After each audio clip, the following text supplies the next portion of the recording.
Hello, and thank you for tuning in to the CalHHS Connect webinar series, where you will learn more about recent federal policy changes in health and human services and California's response. The majority of our time today will be spent on the impacts of HR 1 for Medi-Cal and CalFresh, with a focus on implementation, updates, recent guidance, and our efforts to mitigate harm. Next slide, please.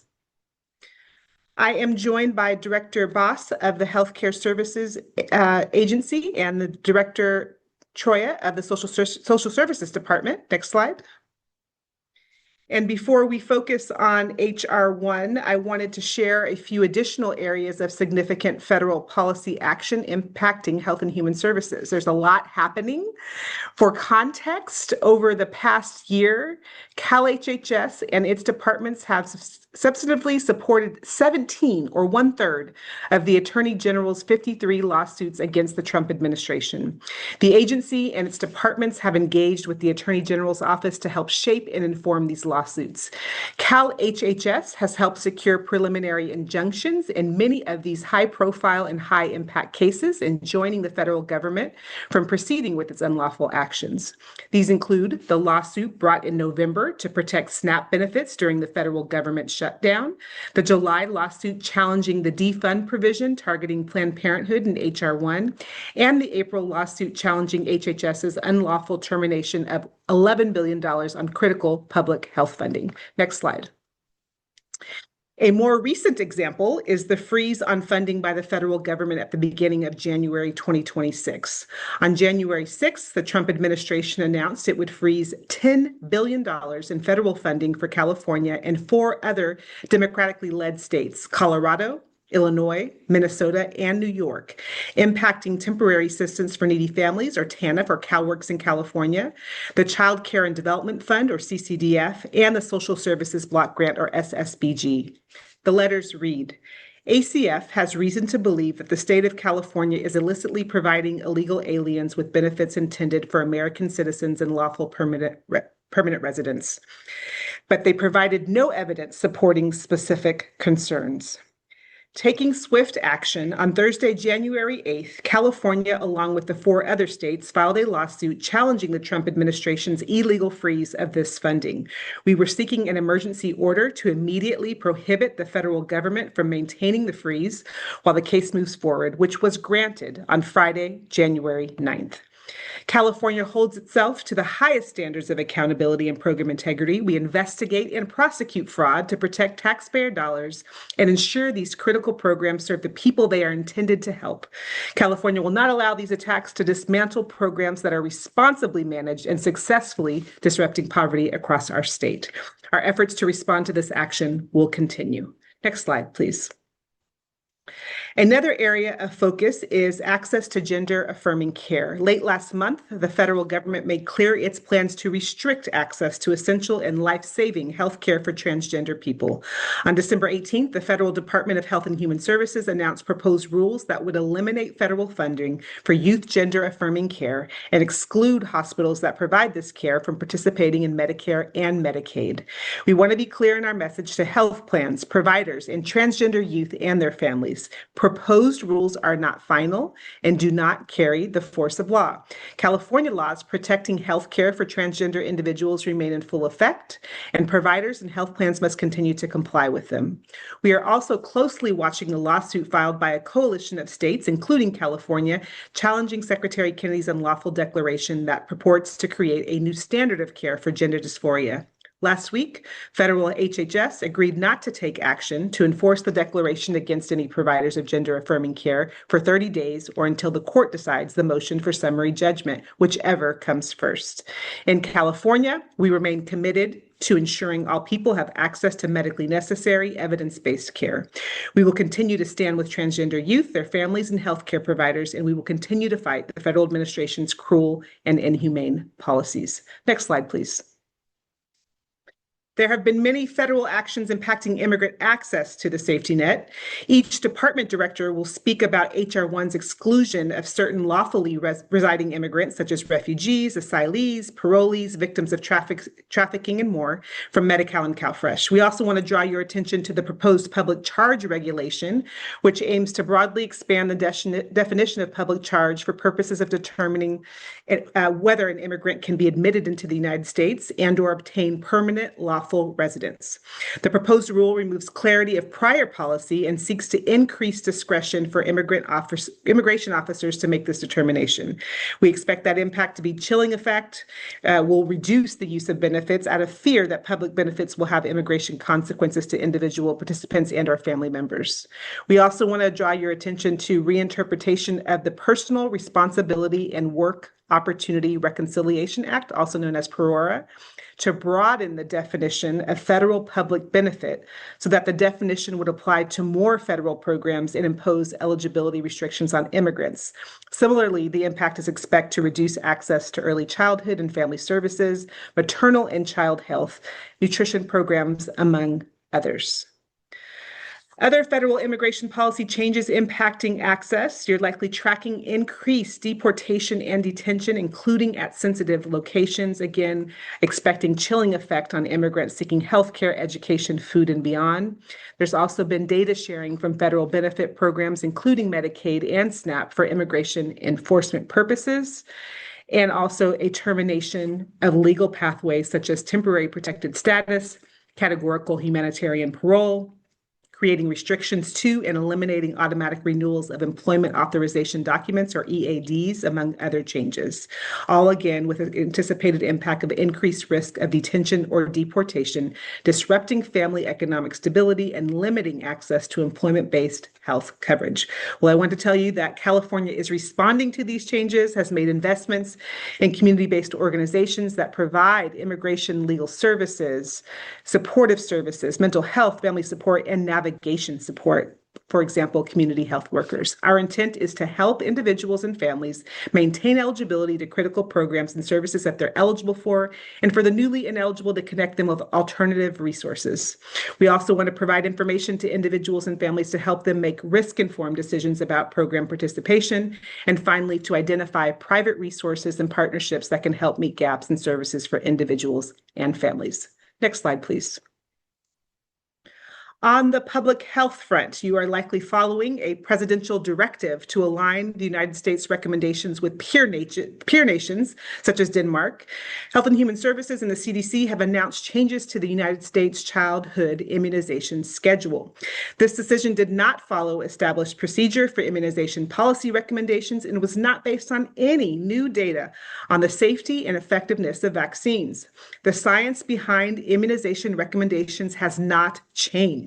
The update reduces the number of recommended vaccines. The remaining vaccines previously on the universal schedule have been moved to risk-based recommendations and/or shared clinical decision-making. The West Coast Health Alliance and the California Department of Public Health continue to recommend immunization in alignment with the American Academy of Pediatrics recommended child and adolescent immunization schedule. Next slide, please. Despite this monumental change, it is important to lead with these key points. As it relates to access, families should still be able to access the full range of childhood immunizations as recommended by the AAP and the AAFP to protect their children from serious diseases. Immunizations are proven and they work. There's no out-of-pocket cost. All vaccines, including those moved to shared clinical decision-making, remain covered with no out-of-pocket costs by ACA-regulated private insurance plans, federal coverage programs such as Medicaid, and the Vaccines for Children program, as HHS affirmed in its announcement. Clinicians, hospitals, and states can continue to offer these vaccines at no out-of-pocket cost to patients. As it relates to the evidence, the underlying scientific evidence remains unchanged and continues to support the full AAP and AAFP vaccination schedules for children. We note that these changes will create significant confusion, unnecessary barriers for families and clinicians, including regarding school vaccine requirements, clinical workflows, and the supply and use of combination of vaccines. Our FACT coalition that has been newly set up is helping to clarify these existing policies throughout California. Next slide, please. In California, much of our work to prevent and respond to homelessness is coordinated by 44 local entities called Continuums of Care, or COCs.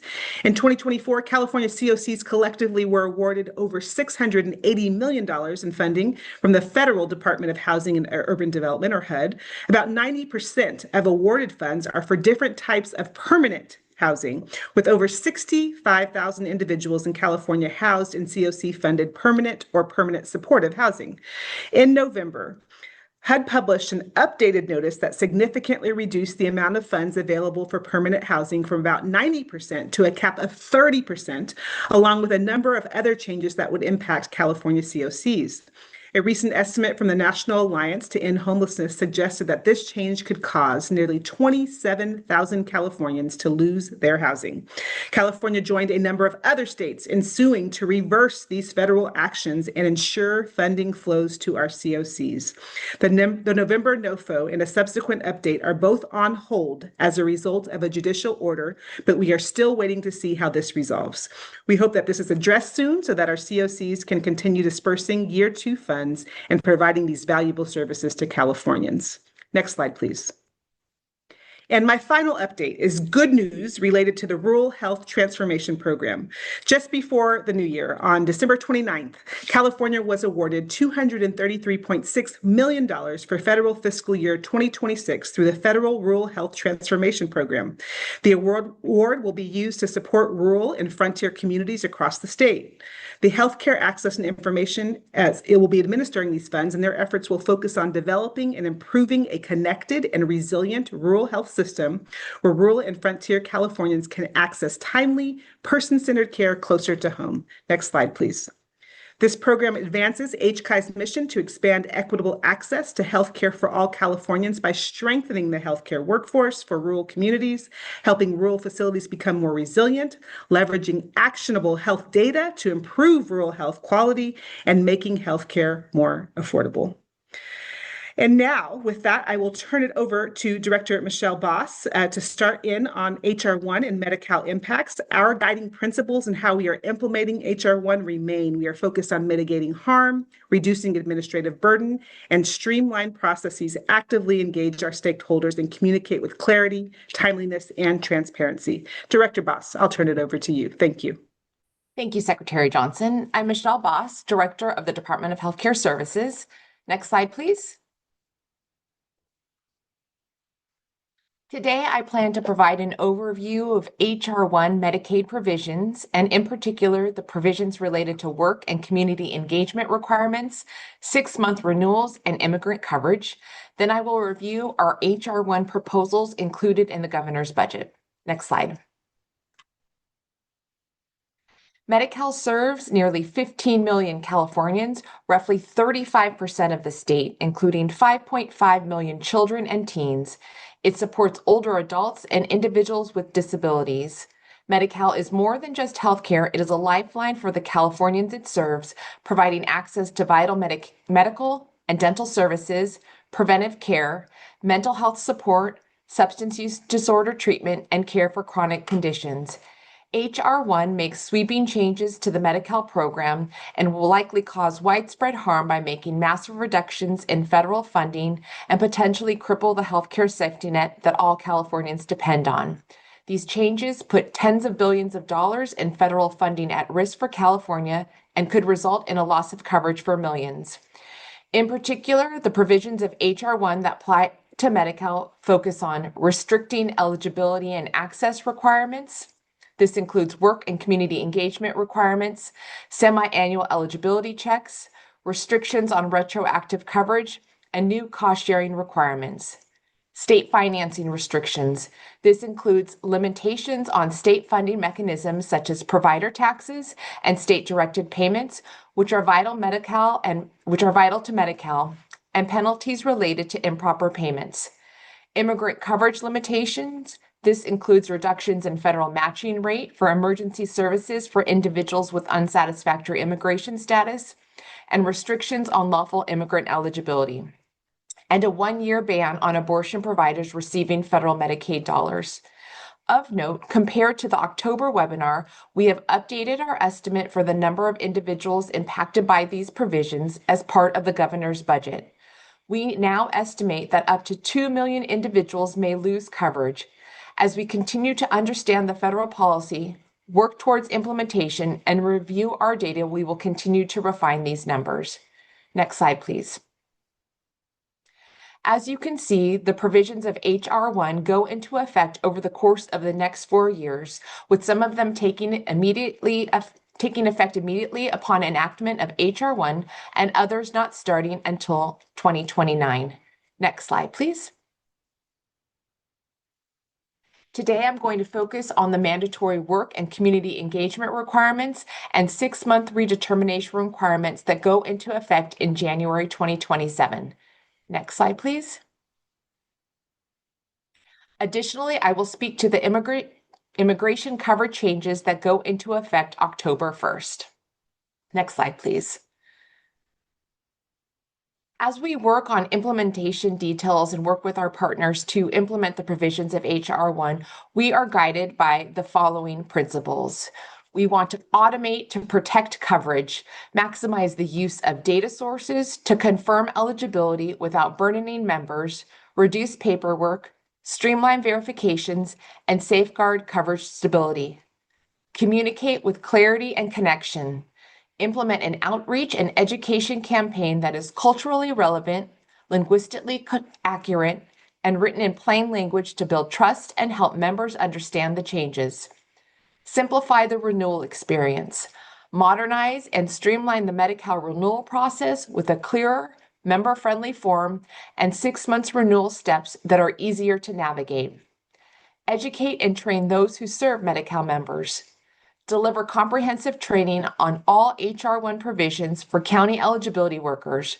Provide clear policy guidance, practical tools, and ongoing technical assistance so counties and DHCS coverage ambassadors can confidently support members. And finally, provide timely and transparent communication to members. Share information on H.R. 1 changes early on so members can build awareness, anticipate changes to their coverage, and have ample time to prepare to meet the new requirements. Next slide, please. Now I'm going to focus on the changes related to work and community engagement requirements under H.R. 1. Next slide, please. H.R. 1 requires states to condition Medi-Cal eligibility on compliance with work requirements, also referred to as community engagement requirements for adults ages 19 through 64. Implementation is set to begin January 1, 2027. States can request an implementation delay for up to 2 years from the Federal Health and Human Services Agency, as long as the state is making a good faith effort to come into compliance. At this point, we do not have further information on what this request may look like, but anticipate information becoming available before June. At minimum, states must verify compliance with the work requirement at both application and renewal, requiring individuals to demonstrate completion of 80 hours of a qualifying activity for at least 1 month prior to application, and again, once enrolled for at least 1 month within every 6-month period. We estimate the impact in California to be up to 1.4 million Medi-Cal members may lose coverage as a result of this provision. Next slide, please. Again, to meet these requirements, an individual must complete 1 or more of the following qualifying activities. Have a monthly income of at least 80 times the federal hourly minimum wage, or $580, or employment of 80 hours per month, community service of 80 hours per month, enrolled at least half-time in an educational program, participation in a work program of at least 80 hours per month, And there are exemptions that I will cover in the next slides related to these requirements. I would note, and posted in this slide is a link to a preliminary all-county welfare directors letter with guidance on the implementation of these requirements. Next slide, please. Now to speak to some of the mandatory exemptions for these requirements, HR 1 provides that certain populations are explicitly excluded from work and community engagement requirements. At any point during a month, the department will exempt the following individuals from work reporting requirements. This includes children under the age of 19, individuals eligible for another mandatory eligibility group, such as non-MAGI or non-modified adjusted gross income, foster youth, former foster youth under age 26 who were in foster care on their 18th birthday, parents and other caretaker relatives, pregnant women and those entitled to postpartum coverage, individuals receiving supplemental security income, and individuals entitled to Medicare Part A or B. Next slide, please. Additional mandatory exemptions include American Indians and Alaska Natives. We mentioned the parent caretaker relatives. Additionally, veterans with a disability rated at a certain score. Medically frail individuals as defined by the Federal Health and Human Services Secretary. Individuals needing temporary assistance for needy families, or CalWORKs in California. Individuals not exempt from Supplemental Nutrition Assistance Program work reporting requirements, or CalFresh reporting requirements in California. Individuals participating in a drug addiction or alcohol treatment program, and inmates of a public institution and recently released from incarceration within the past 90 days. Next slide, please. HR 1 also allows for optional temporary exemptions, and these can be for individuals experiencing short-term hardship, including living in a county impacted by a federally declared emergency, living in a county with a high employment rate. Enrollees in approximately 22 counties will qualify for that exemption. Receiving inpatient hospital care, nursing facility services, or services in an intermediate care facility for individuals with intellectual disabilities, inpatient psychiatric care, or other services of similar acuity. Next slide, please. The following slides outline a proposed stepwise process for verifying whether an individual is subject to work and community engagement requirements or qualifies for an exemption. The steps prioritize data sources that aim to minimize member burden and automate as much as possible. As you will see on the next 3 slides, we start with a count of the total population subject to work and community engagement requirements, and that population size becomes smaller as the exemptions are identified and verified. Next slide, please. At a high level, the process to assess work and community engagement requirements has 5 steps. First, we will assess if the individual meets an exemption based on being eligible for non-expansion eligibility category or based on other eligibility information. Then we will assess if the individual meets a hardship exemption that can be verified electronically. Third, we will identify individuals who meet exemptions using data sources or cross-system information data sharing. Fourth, we will conduct data verification to identify compliance with qualifying activities based on income and/or hours. And then finally, we will request information from the member or consumer to verify compliance with qualifying activities or an exemption. Next slide, please. As you can see, building out in each of these of the 5 steps, you can see here on this slide, really starting with the number of individuals who are age 19 to 64 who are in the Medicaid expansion group, starting at about 4.6 million individuals.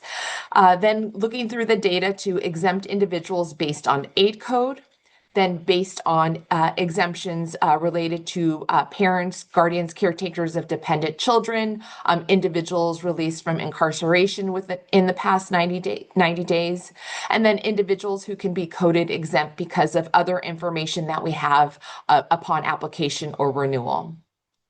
Next slide.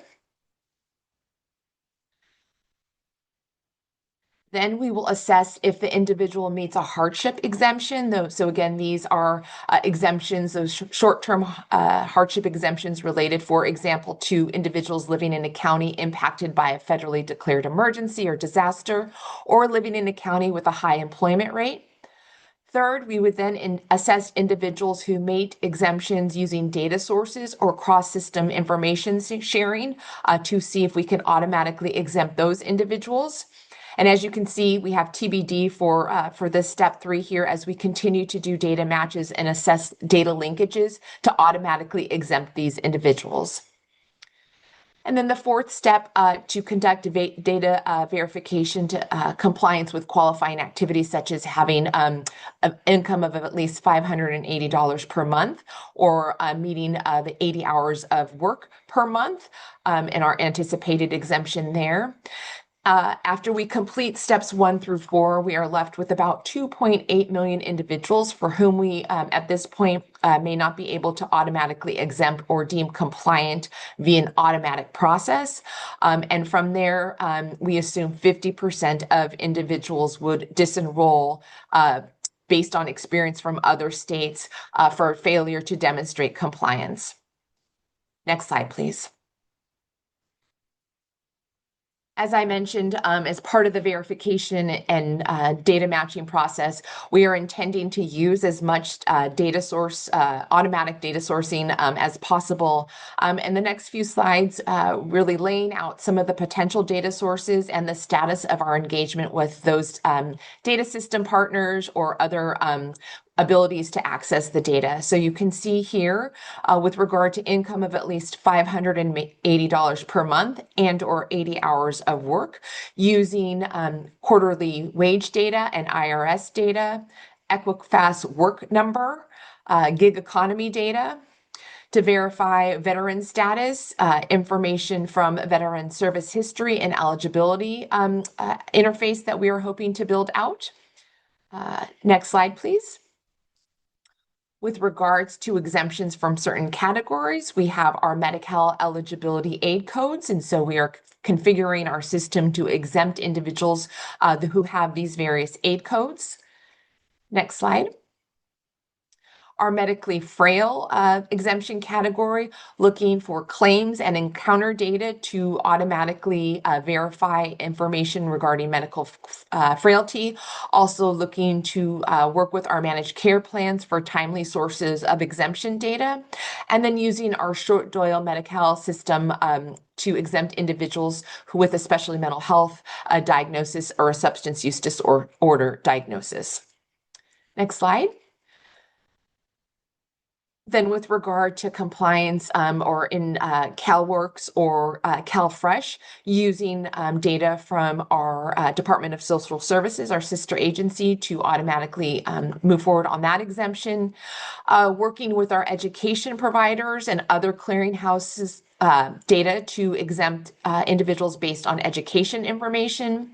And then finally, using the Department of Rehabilitation's data to potentially exempt individuals from certain job programs. Next slide, please.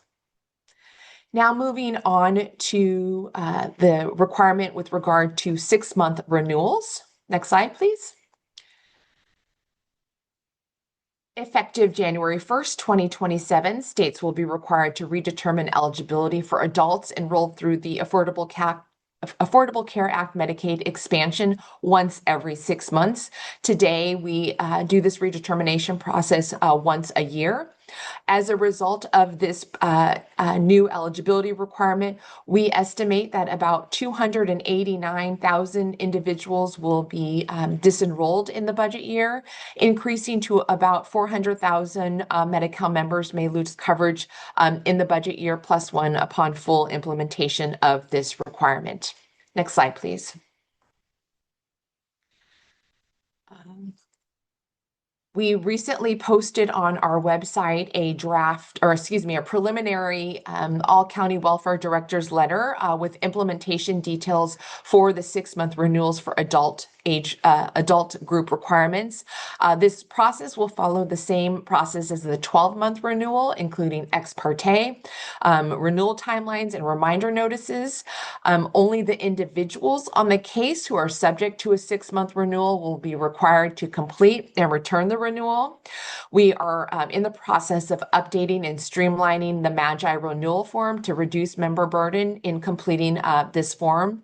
And tribal members and individuals who are pregnant or 12 months postpartum are not subject to the 6-month eligibility check, even if they are enrolled through the MAGI new adult age group. Next slide, please. Now moving on to changes with regards to immigrant coverage. Next slide. H.R. 1 also restricts lawful immigrant eligibility for Medi-Cal. Under current law, states are authorized and sometimes required to provide coverage to various groups of lawfully residing immigrants, including qualified non-citizens. Beginning October 1st, 2026, federal Medicaid and CHIP funding will no longer be available for full benefit coverage for most refugees, asylees, victims of human trafficking, and certain individuals whose deportation is being withheld. Under the governor's 2026-27 budget proposal, this group will transition to restricted scope Medi-Cal. That is, we estimate that approximately 200,000 Medi-Cal members will shift from full scope Medi-Cal to restricted scope Medi-Cal, which only includes emergency and pregnancy related services. Next slide, please. As noted here, just kind of a little bit more information with regards to some of the immigration statuses that are impacted by this. And as proposed by the governor's budget, these individuals will move to emergency and pregnancy related services only effective October 1st, 2026. If the state were to provide full scope Medi-Cal to this population, the cost is projected to be $786 million general fund in the budget year, growing to $1.1 billion general fund in an ongoing way. Next slide, please. This slide provides additional detail on the lawfully present immigration status affected by this H.R. 1 provision. So again, refugee, asylee status, Amerasian immigrants, individuals granted withholding of deportation or removal, conditional entrance granted before April 1980, individuals paroled into the United States for 1 year or more, battered non-citizens or the parent or child of a battered non-citizen, and other immigration statuses no longer included in the revised definition. Lawfully present children under the age of 21 and lawfully present pregnant or postpartum individuals, if otherwise eligible, will continue to receive federally funded full scope Medi-Cal. Next slide, please. Another change related to immigrant coverage is the reduction in the federal matching assistance percentage, or FMAP, for emergency Medi-Cal.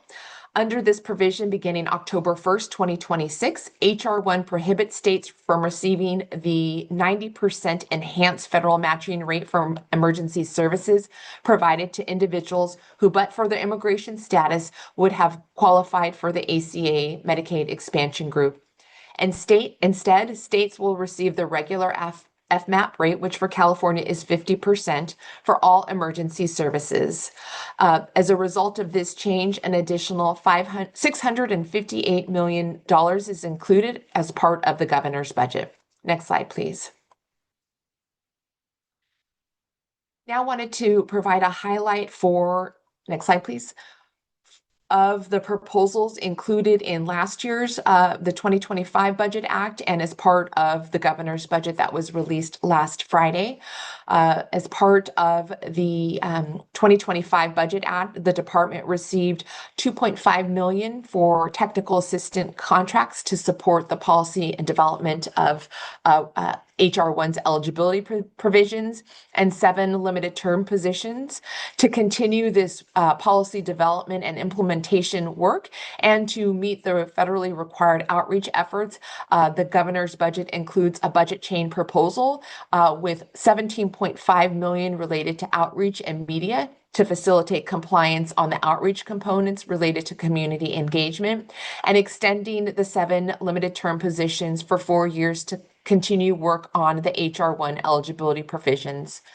The department is also working with counties to evaluate resource needs to support county implementation of the eligibility-related HR1 provisions. And the budget also includes $1.1 billion general fund in 2026 to support the local assistance costs related to the HR1 policy changes. Next slide, please. The department is planning to release an HR1 implementation plan in late January, similar to our unwinding public health emergency implementation plan that we released a few years ago. This implementation plan outlines the department's approach to mitigating the impact on members and minimizing coverage loss to the greatest extent possible. This plan has been informed by ongoing work groups with counties, managed care plans, providers, advocates, and community partners. Because HR1 affects different types of members and phases in over multiple dates, in addition, DHCS will issue policy letters, provider bulletins, and other forms of guidance to ensure that Medi-Cal members, our managed care plans, our providers, our counties, our stakeholders understand the applicable policies and procedures. The department will also and is also convening stakeholder work groups, events, and using existing forums to share updates and gather feedback as implementation progresses. You can see on this slide an email if you're interested for updates and want to get involved. Next slide, please. Thank you for listening to this presentation and for your active engagement in working with us to implement HR1 to keep Medi-Cal members covered and to mitigate the harm caused by HR1. I will now turn it over to Director Troia with the California Department of Social Services. Thank you. Thank you, Director Baass, and thank you all for joining us here today. I appreciate the opportunity to share the latest information on the HR1 changes to the Supplemental Nutrition Assistance Program, or SNAP, which is commonly known as CalFresh in our state. As we've done with previous listening sessions, I will provide some quick background and then an overview of updates on our implementation approach, including partner engagement. Finally, I'll provide a quick overview of the proposed changes to CalFresh funding in the governor's January budget proposal. Next slide. Similar to prior webinars, before I give a brief overview on the current situation, I want to take a moment to emphasize what CalFresh means to California. I think it's worth repeating. CalFresh serves over 5.4 million low-income individuals each month and nearly 3.2 million households across California. 55% of those households include children and 36% include older adults or people with disabilities. With an average monthly benefit of $333 a month, CalFresh allows individuals and families to not only meet their food needs, but also free up limited resources in their budget for other essentials such as housing and medication. The most recent fiscal year, CalFresh benefits totaled $13.2 billion, and administrative funding, which is split between the federal, state, and county governments, totaled $3.1 billion. The significant scale, scope, and reach of CalFresh is extraordinary. Next slide. As we've been discussing, HR1 was signed by the President on July 4th and included historic changes to the SNAP or CalFresh program. And we do expect these to result in devastating consequences, where fewer Californians will receive benefits, as well as significant shifts of costs to the state and counties. These are updated estimates. We expect the result of HR1 to be that federal funding for SNAP will be cut by at least $2.3 to $5.1 billion annually. And we estimate that nearly 578,000 individuals could lose benefits. Clearly, this will result in unprecedented changes to CalFresh that will have impacts for many years into the future. We remain committed here in California to a vision for CalFresh that's focused on maximizing access to benefits among eligible people and ensuring that people have the food that they need to thrive. We appreciate that this is a shared goal of all of our partners and are working to implement these policy changes in keeping with that vision as much as possible. Next slide. This is just a brief reminder of some of the principles we've previously shared that are guiding our implementation and the key decisions ahead of us with respect to HR1 implementation. Next slide. This is also a reminder of some ongoing opportunities for partner engagement and our work with partners continues in these forums and in ad hoc meetings as well when additional touch points are needed. These forums include an all-partner advisory group meeting and a county operation group meeting. And there is an email at the bottom of the slide if you are interested in joining these conversations. Next slide. With that, I will turn to some updates about the details of implementation related to the provisions of HR 1. Next slide. Specific to the provisions that impact able-bodied adults without dependents, or ABODs. As a reminder, HR 1 does not change the general parameters of time limit rules, but significantly changes who is subject to a time limit and who qualifies for an exemption. Prior to HR 1, people were considered an ABOD. They were limited to 3 months of benefits in a 36-month period unless they met the work requirements or were determined to be exempt. Also prior to HR 1, ABODs referred to people between the ages of 18 to 54 who could work and did not have children under the age of 18 in their household. People who met the definition of an ABOD and who were subject to the work requirement had several options to maintain their benefits beyond the 3-month time limit, including work, community service, and education and training for 20 hours a week. You may not be that familiar with this rule, and that's because we've had a statewide waiver in place since the beginning of the onset of the pandemic in 2020, and even before that, we had not implemented the rule statewide since about 2008. California qualified for a waiver because of economic conditions across the state that would have made it challenging for people to meet the requirements. The ABOD rule is administratively burdensome, both for the people we serve and local administrators, and it's been shown to be ineffective in supporting economic stability and mobility. Next slide. We received detailed guidance from the Food and Nutrition Service, or FNS, on changes to the CalFresh work requirements for ABODs in October of 2025. We've been analyzing the guidance and charting the path forward. HR 1 changed several components of the work requirements for ABODs, some of which I already mentioned, but as a practical matter, they will result in more people being subject to the time limit and work requirements. We previously talked about additional details of these changes, and they're here again in this slide if helpful to recall. In terms of overall impact, we estimate that more than 300,000 people will be newly subject to ABOD rules because of these HR 1 changes, representing a loss of about $500 million statewide in necessary CalFresh benefits. This doubles our ABOD caseload statewide. Next slide. So let's talk more about how we're implementing these foundation shifting changes. CDSS released guidance on December 31st. For reference, it's All County Letter 25-93 and is available on our website. Due to the complexity of the policy changes involved and other factors beyond CDSS's control, the guidance via this letter will take effect June 1st, 2026. That is the earliest possible implementation date that reflects the time required to design and implement necessary automation changes within the California statewide automated welfare system and to train county staff to ensure consistent and accurate application of the guidance statewide. There are 3 counties with approved ABOD waivers in California at this time: Colusa, Imperial, and Tulare. 4 others have pending waiver requests.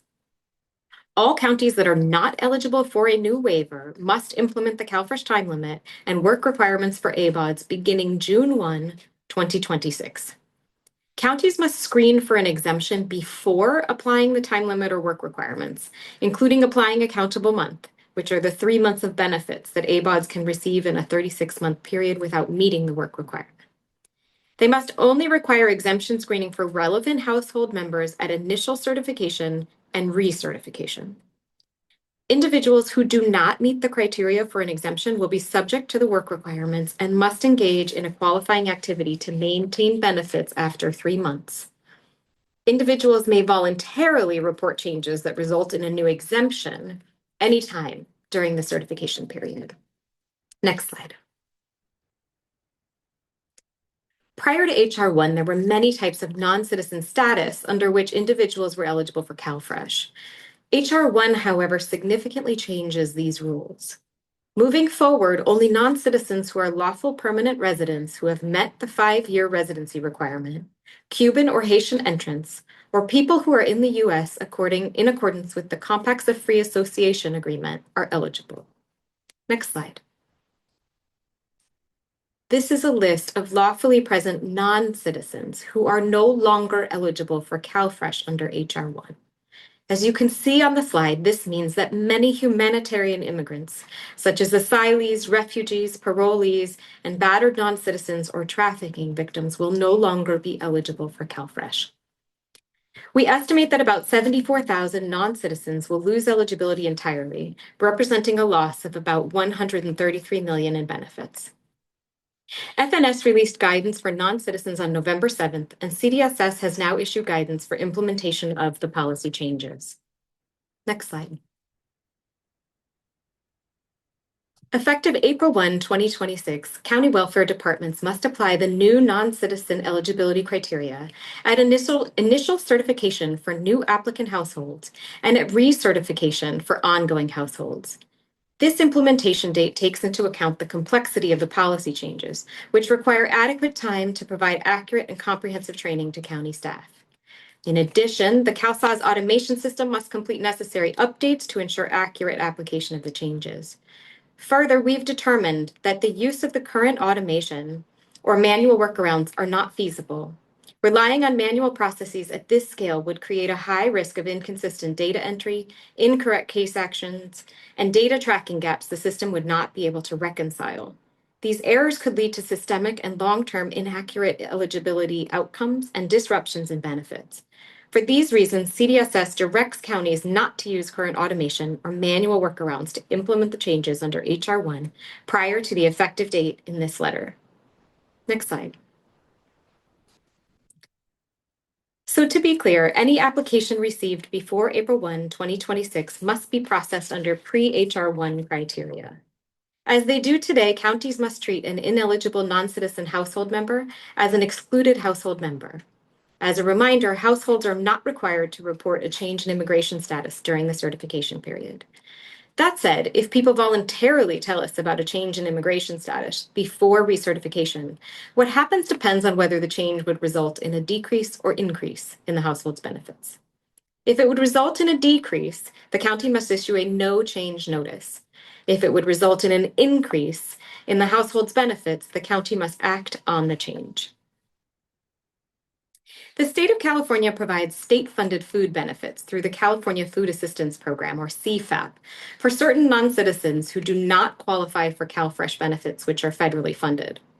To be eligible for CFAP, non-citizens must be ineligible for CalFresh benefits, specifically due to the impacts of the Personal Responsibility and Work Opportunity Reconciliation Act, or PERORA, of 1996.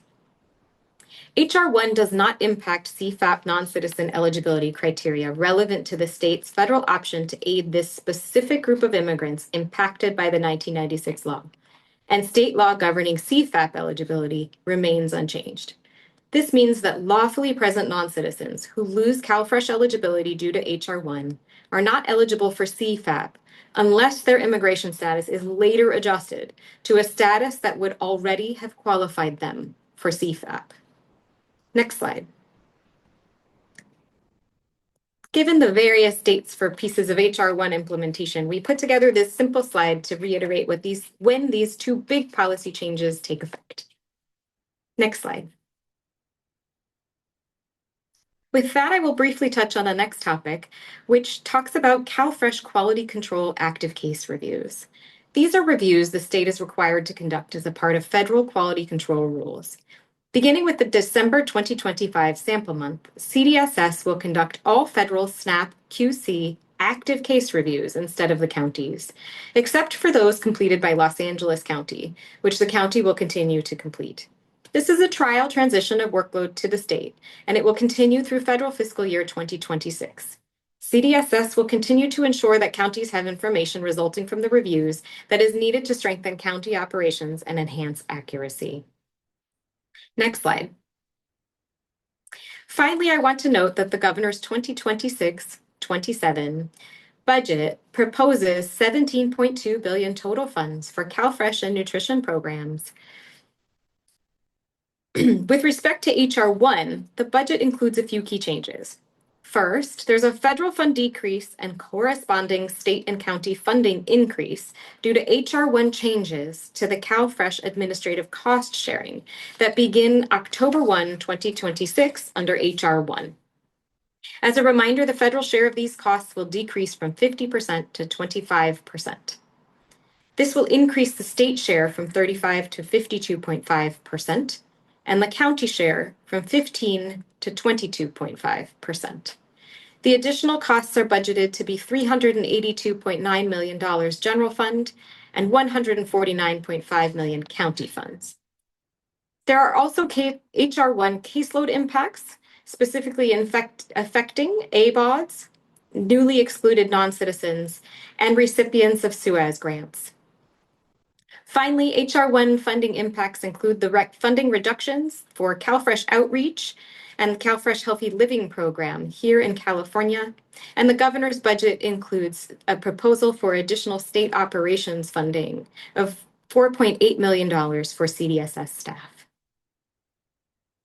I want to remind everyone that our all-county letters and the executive summary of our governor's budget proposals are posted to the CDSS website. Next slide. With that, I also want to thank everyone on behalf of all of us for your interest in these policy changes and appreciate all of our partners across the state for your ongoing collaboration in support of the Californians we collectively serve. Thank you so much for joining us here today.